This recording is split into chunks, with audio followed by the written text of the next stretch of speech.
Well, welcome back to another KACRAO cast, everyone. We are so glad that you're here. My name is Eric Sanford. I'm the VP of Professional Development. I'm also the University Registrar at Friends University in Wichita, Kansas. So we are just excited to have another KACRAO cast with my friends Lori Crowther and Corbin Strobel.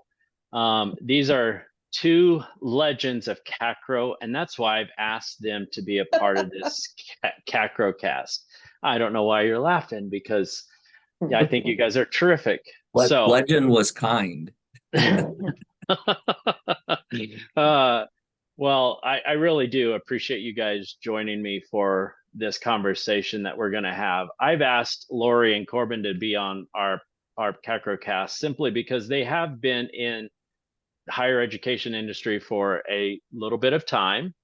And today I'd love to get to know them a little bit more, but also just to hear from their point of view, some of the things that they've seen over the course of their time in higher education, maybe give some advice to some of our young professionals that are just getting started. So to get us started though, I'm going to start with Corbin. If you just tell us a little bit about yourself, how long you've been in higher education.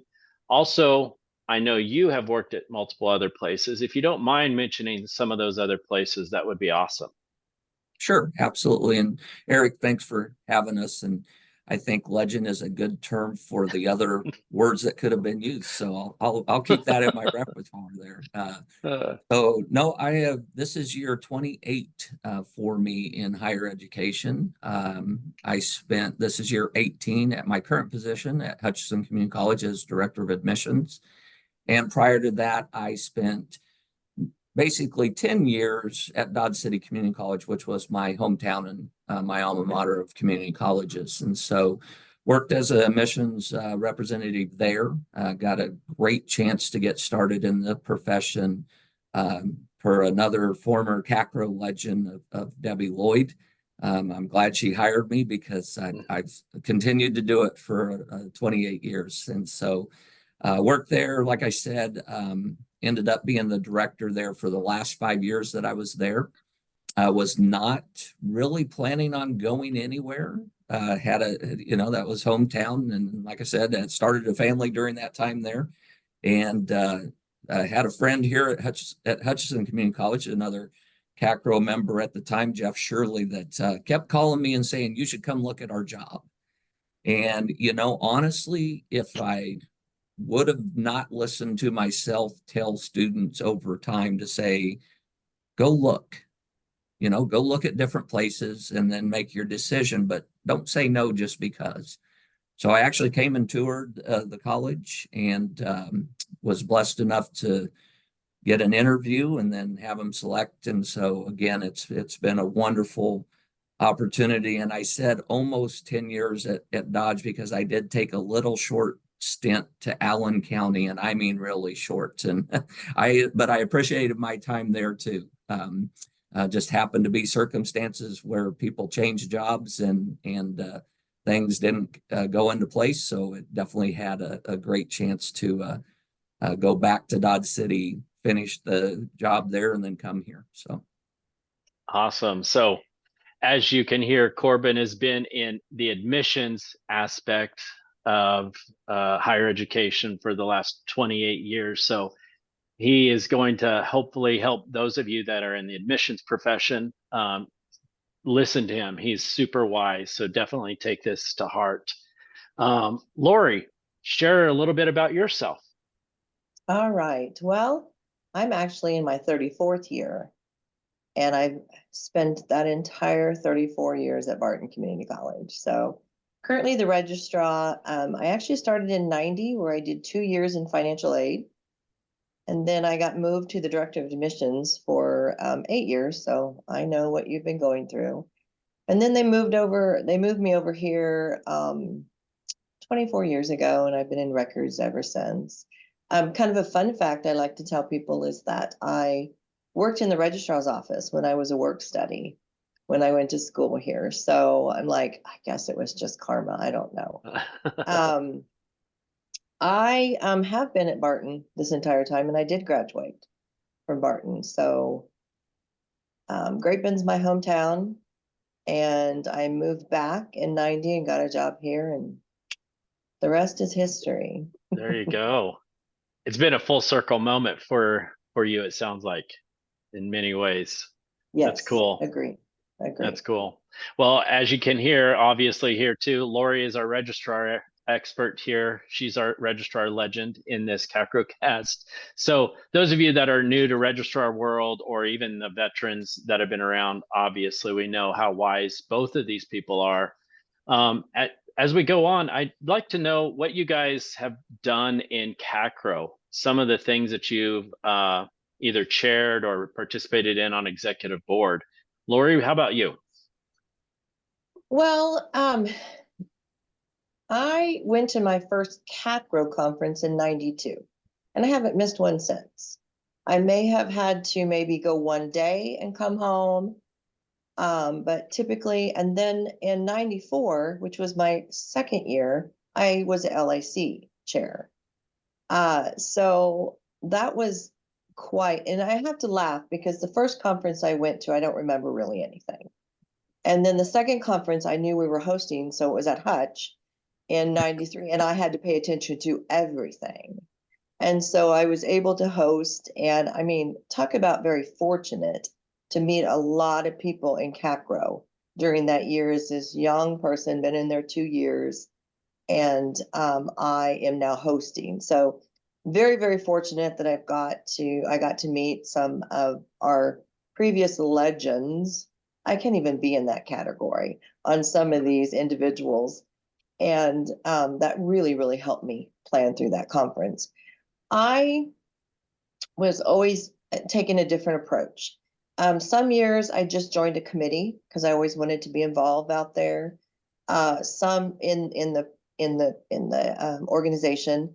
Some years I would share. I'd be like registrar at large. I did the treasurer stint for like 340 years, and then I've done membership, audit. I've done awards and nominations and nomination scholarship. So, and things have changed so much. I remember being on the scholarship committee where they literally sent us entire a box full of scholarship applications, and then we all met and literally went through them singly as we went through that. I did that for a couple years. So, things have changed so much, but that's kind of my path. And I've enjoyed every bit. If I don't, like, this is the first year in a long time I'm not on a committee. I'm not in exec. It does feel weird. It does, because I'm not in contact with everyone that I've really gotten to know over the last so many years. So it feels a little strange. But I think that's really, really helped me get involved and meet, learn by taking on these positions within the KACRAO organization. That's great to hear. Cool. Yeah, it's hard to go to these executive board meetings and not see Lori there. It feels weird too. Well, how about you, Corbin? Very similar to Lori, been involved in different aspects of KACRAO from the very beginning. My first KACRAO was in 97.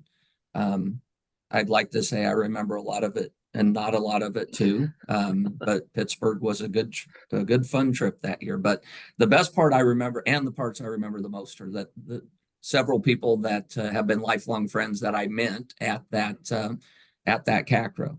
But got involved with the committee structure, with the publications committee when it was still paper.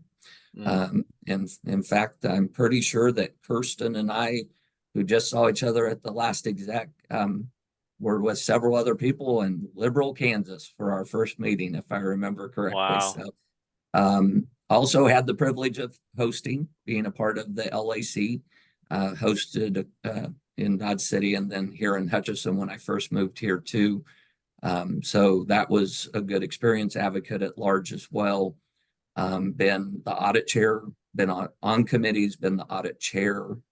Not for sure that I think that was just to redeem myself from our KACRAO conference and not have, just so you keep the books, but the one that we hosted in Dodge a long time ago.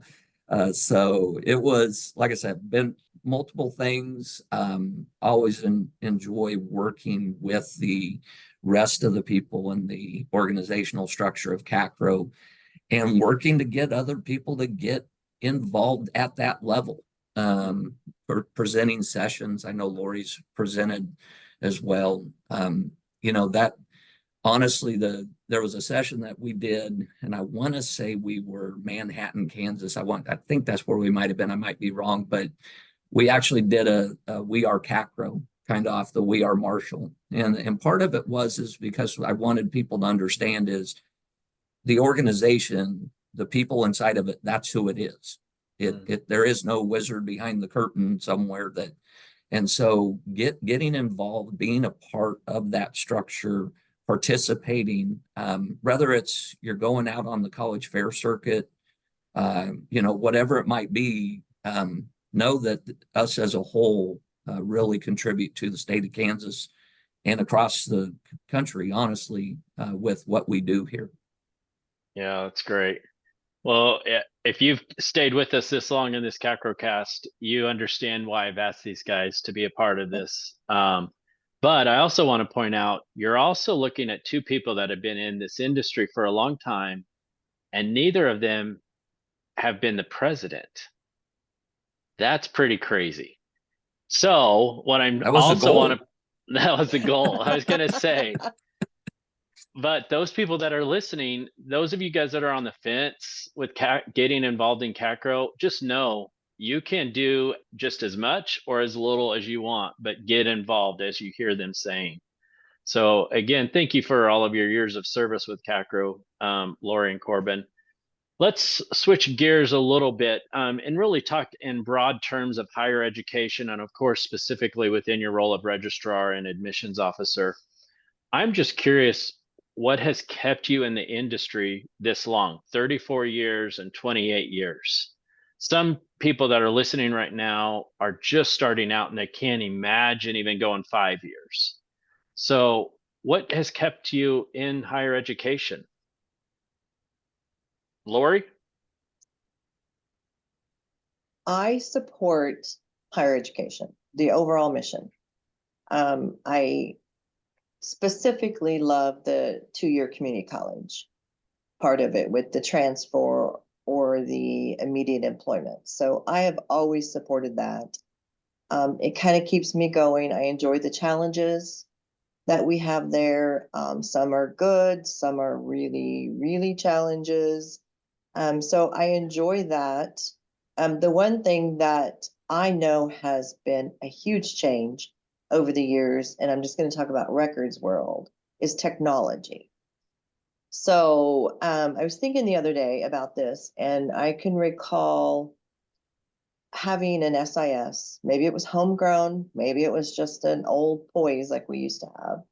And someone would ask us, hey, can you work on this? Can this work into your process? And it was easy to say, no, it will not, because it wasn't able to do that. Now there's so many new software opportunities out there that anymore, if somebody comes to me and says, hey, how can we work on this? Is this something that Banner can do?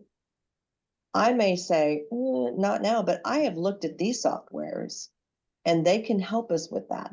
That presents a huge challenge when you're in my capacity, because then I'm the one that's then implementing it. So it's a lot of work, but I enjoy that challenge. I enjoy working with students. I've seen students go from low to graduating. I've seen students that like that, a particular student I put on academic dismissal, and the student came in and talked to me, and I said, I'm going to reinstate you, but these are things that we need to work on. And every semester he came by, and I've dealt with 15,000 students every year. So for me to even work with one personally, I know that doesn't sound very personal, but that's what happens in our world. We see a lot of names on paper, but we may not see and know the person individually. But he would check in with me every semester, and his GPA was going up. And then when he graduated, it was just felt like, my little advice as first, records, because I see your GPA, and second, mom, I just felt like, I really made an impact on that student. So, and I was so pleased to see that that student graduated. So those are just little things that just keep me going. I'm not going to say that there are days that I want to walk out of here and go, done, Zippo, I've been yelled at too much today, but something always brings me back. So That's great. That's great. That's such a cool story. I mhm. hope, especially our younger professionals, hey, hold on to those key nuggets like the one student that you Mhm. just talked to or Jock talked about. Keep those thank you notes, keep those encouragement notes if you get them, put them in a file. And every now and then, those days that you're saying, I'm done, pull that file out and remind yourself it's worth it. So thank you, Lori. Hey, Corbin, what keeps you in the industry of admissions? Lori touched on it, relationships, Mm, whether it's with potential students and parents, current students, former students, staff, other people, colleagues on your campus, or inside of the organization.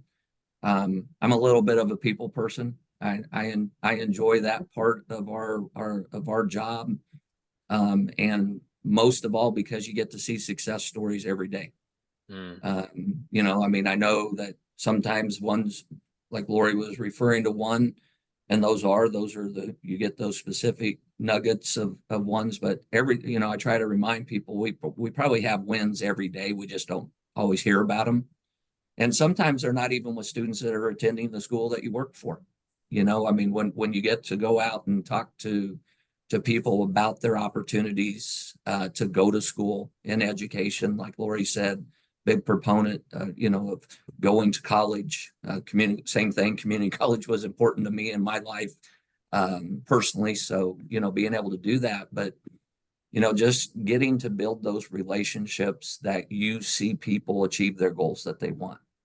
In fact, just did a group tour this morning and was telling the group of students, ultimately your college career is yours.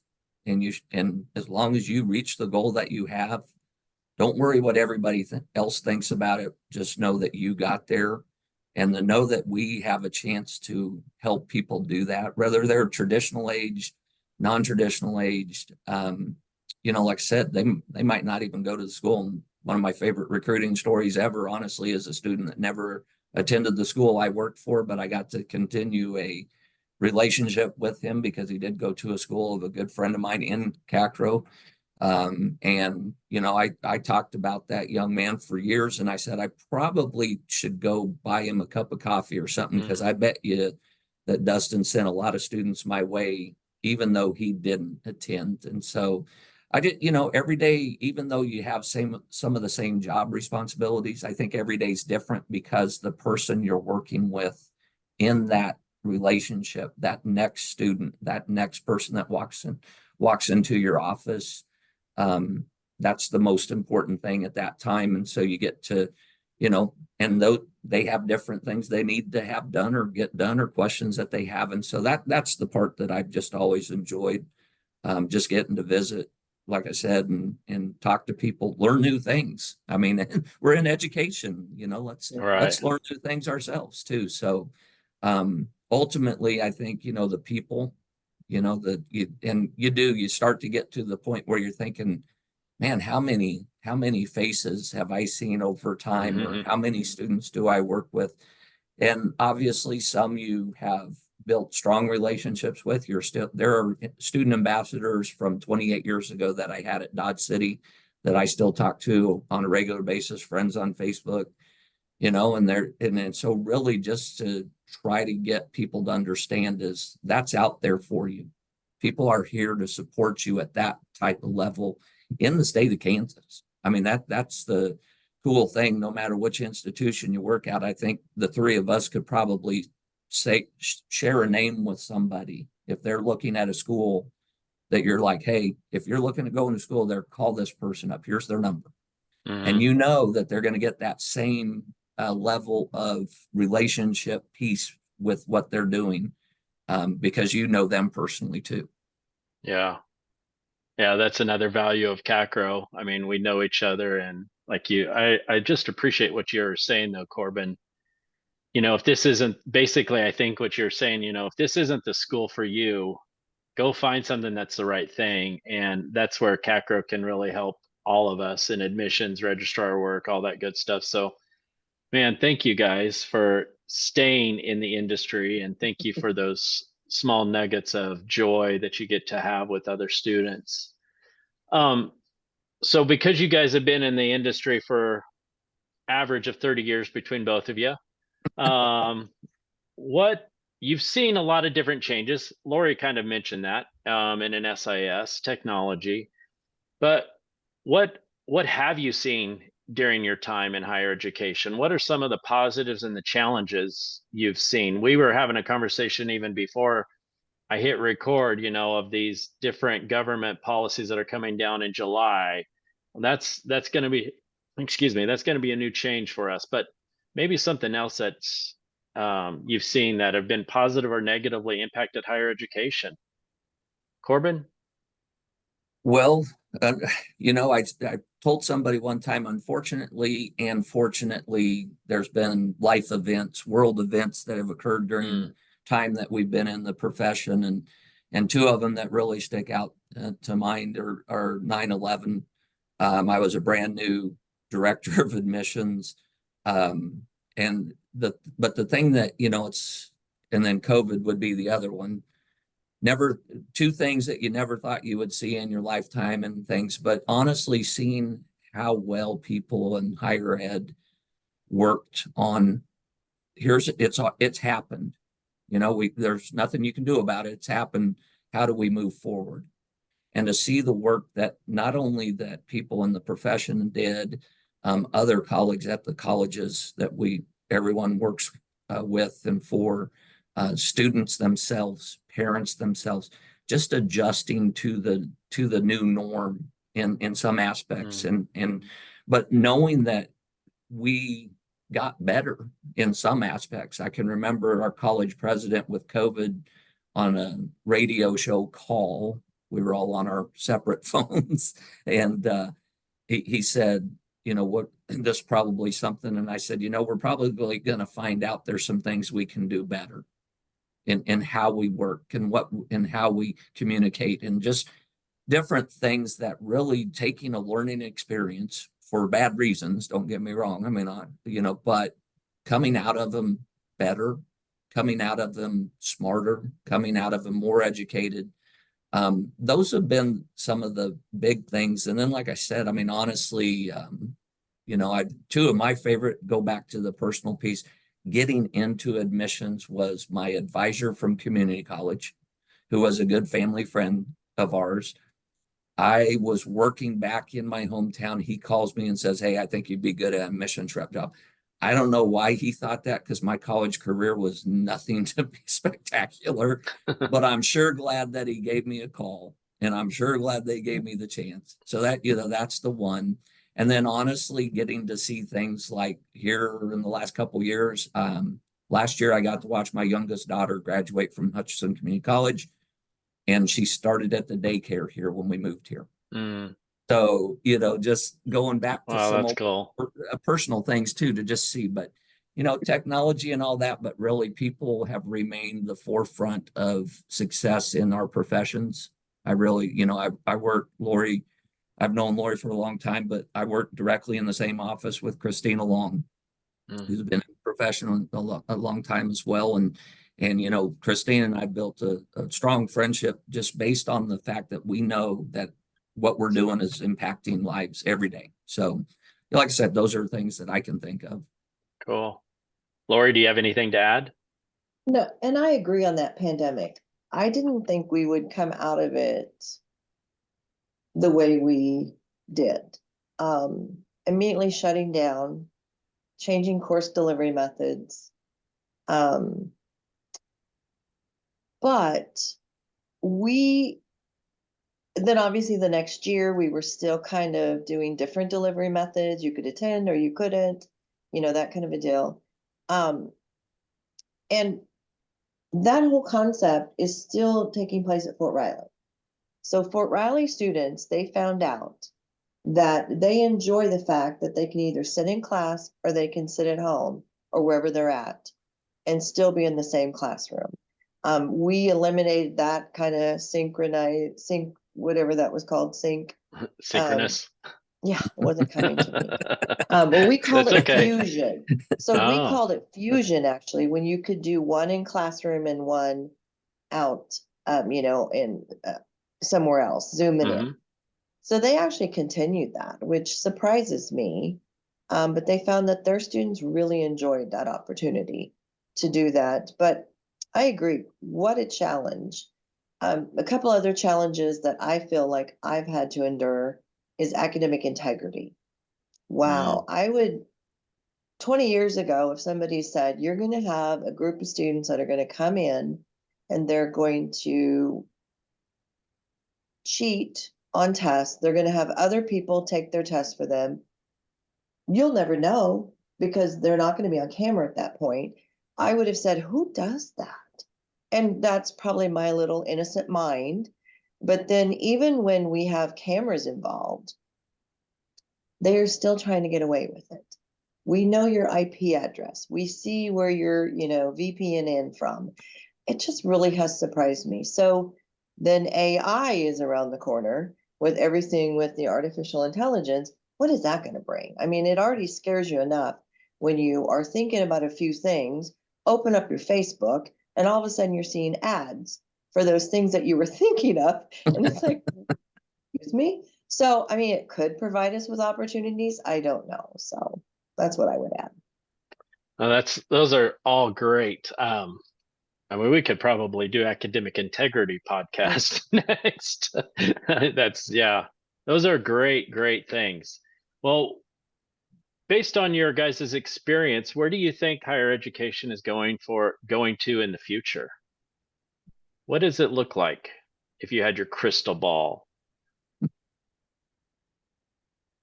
Lori, you want to go first? No, I'll let you.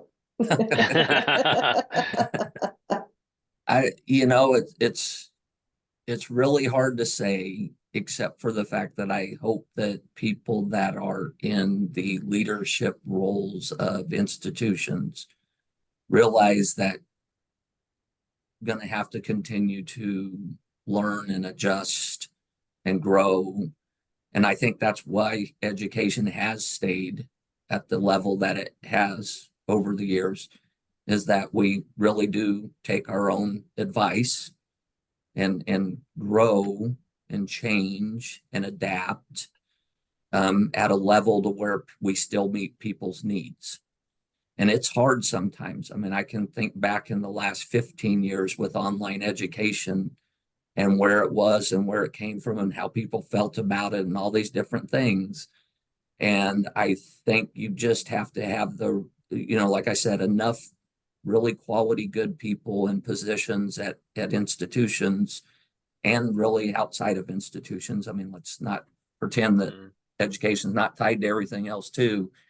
That they do, that they understand it. We've got to continue to grow and handle these challenges like Lori was just talking about, to maintain providing quality opportunities to individuals to either be trained to do a job, to provide education at even to the doctorate level, to the bachelor's level, to the technical level, whatever it might be. And I think you're seeing some of that now with different things, with apprenticeships, the really move towards some of these things. And I think really just sometimes we need to go, you know what, that's not what college looked like 10 years ago. That's not, but it's what college is now. And again, people will, they'll get it right if they just continue to grow with education. I completely agree, Corbin. The adapting to the needs of our students is critical. I haven't there's times that I get nervous that eventually our curriculum is going to be jeopardized because you could maybe get done with the course in 2 days. That I can't quite handle. Mhm. But with the cost of education these days, people are looking for those avenues. Now, that may be more costly, but people are looking to complete their degree faster and work faster. When it's time for a 50-year-old individual that needs to now go back through education, they need to get something fast. And so hopefully we can always adapt and meet those needs. But course delivery methods are going to change. We know that. And I'm okay with that. I just don't want to jeopardize our course curriculum and make it so that you're just pretty much, granted, you are buying your education, but in a different scenario so that you're not learning along the way. You're not really gathering that knowledge that a diploma and a degree will give you. So that's just my take on that. Well, that's good. I mean, the course methods and how we facilitate learning has drastically changed even in my short career. When you were talking about online education, I remember I was at another institution, and when we were first starting to do this distance education, I remember them sending out VHSs, VHS Yep. I took a tapes. class that way. We did have that course delivery method. Yes, we did. And some of the young people that are listening to us right now are like, "What's a VHS?" So those are great thoughts for us to consider. Going back to KACRAO, you guys have been in it for a while. What suggestions or what advice would you give people in KACRAO? How could we move education, make it stronger in the state of Kansas, as a KACRAO organization? Do you have any suggestions, especially for those of us that are on the board right now, but those people that are going to be participating with us in the years to come?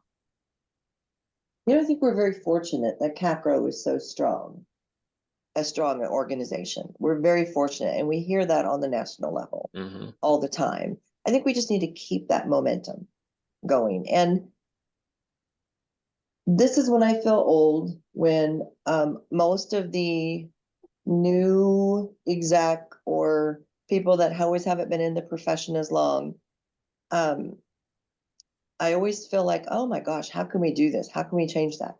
But I love their energy. This is the energy that we need in KACRAO right now. We still need people, unfortunately, Laura, that are going to go, but wait a minute. We do have to think about this. Love that as well. But I love the energy, and I love the fact that we have our organization gets involved with ACRAO. They hold offices, they present. I just really think that we have definitely set an example for all state organizations. Can we improve? I don't know. Obviously, the newer professional members, they'll have their plates full in doing things like this. But I really think they love the opportunity. And so I have complete faith with them. Not that I'm leaving tomorrow, but I'm just saying I have complete faith in their new energized members. Corbin, do you have anything to add?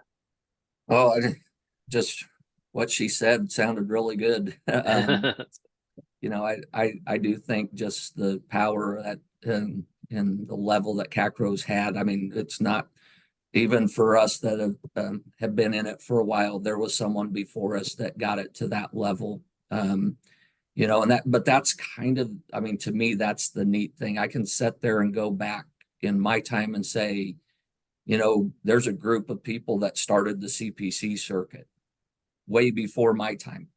And they did it for these reasons, and they went and they made it work.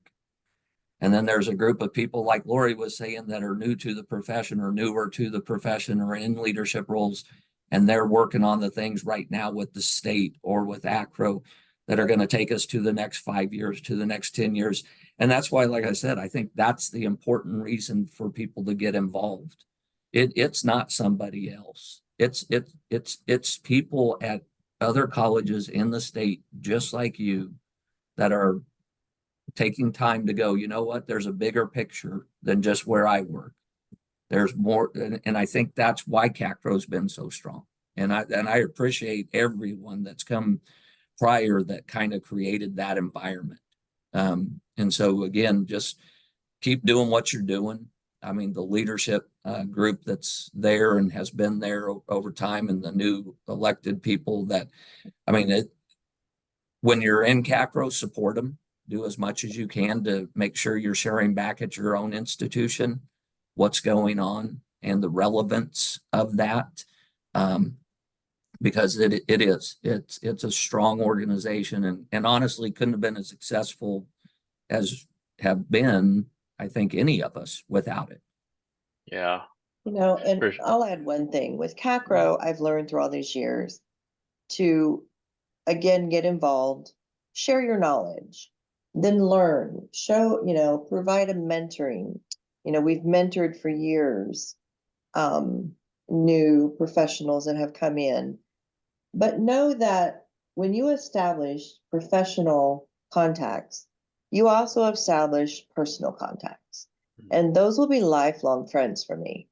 It kind of makes me teary-eyed a little bit because I've got a great group of people that I have known throughout the years, and some aren't even, in our profession anymore, but we still refer back to that. And it's like if you could leave your mark that way so that they knew, even new professionals that would come in and say, I like the energy. I like to feel that I'm heard. I like to I like to gain the knowledge and networking. I think that's a big plus of getting involved. So I always say, if I can go to KACRAO, throw a few jokes out, try to meet new people, and just, that's just kind of like I want to do, because I know people did that for me. And I'm not really an introvert. No, I am an introvert. I'm sorry. Believe it or not. I'm very, I would, if I could just stay home and, not go do things, I probably would. But then I get to that level where I'm like, wait a minute. I want to go do this. And so that's how I feel about KACRAO. That's kind of most ridiculous comparison, but that's how I look at it. Yeah. Good point. That's awesome. I looked back real quick on our website. I mean, we talk about you guys are legends in your field. I called you that, and I truly mean that because I respect you guys so much. But we've been doing this since 1960. And like you said, you have people that were a part of KACRAO when you first started, and those people had people before them. So we're walking on the backs of legends throughout the whole thing. So thank you for those words. We only have a short bit of time here left, so I'm gonna ask one last question, and I'm curious if you could, both of you, if you could go back in time when you first if you were to go back in time at your beginning of your career in higher education, what advice would you give yourself? And then I also want those, especially young professionals, those of us that have been doing it for a while, really take these things to heart.